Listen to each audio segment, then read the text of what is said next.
گجرانوالہ کے گلی محلوں میں 2 ماہ سے سیوریج کا پانی کھڑا ہونے اور بدبو پھیلنے کے خلاف علاقہ مکینوں نے میئر گجرانوالہ کے خلاف شدید احتجاج کیا۔ مظاہرین کا کہنا ہے کہ ہمارے بچے گندے پانی سے گزر کر اسکول جانے پر مجبور ہیں، لیکن انتظامیہ کے کانوں پر جوں تک نہیں رینگ رہی۔ گجرانوالہ میں چیچھر والی کے علاقے میں گلیوں میں کھڑے سیوریج کے پانی اور گندگی کے خلاف شہری سراپا احتجاج بن گئے۔ یونین کونسل 18 کے علاقہ مکینوں نے میئر گجرانوالہ شیخ ثروت اکرام کے خلاف احتجاج کیا اور شدید نعرے بازی کی۔ مظاہرین کا کہنا ہے کہ 2 ماہ سے علاقے میں گٹروں کا پانی کھڑا ہے اور ہمارے بچے گندے پانی سے گزر کر اسکول جانے پر مجبور ہیں۔ متعدد مرتبہ یونین کونسل چیئرمین اور میئر گجرانوالہ کو درخواستیں دیں، لیکن ان کی کوئی سنوائی نہیں ہو رہی۔ مظاہرین نے مطالبہ کیا کہ علاقے سے سیوریج کے پانی کی نکاسی کا فوری مناسب انتظام کیا جائے۔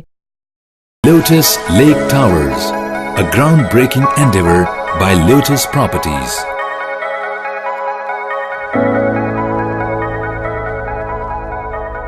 پاکستان بھر میں نمائندگان کا وسیع نیٹ ورک، ہر خبر جاننے کے لیے دیکھتے رہیے TNN TV۔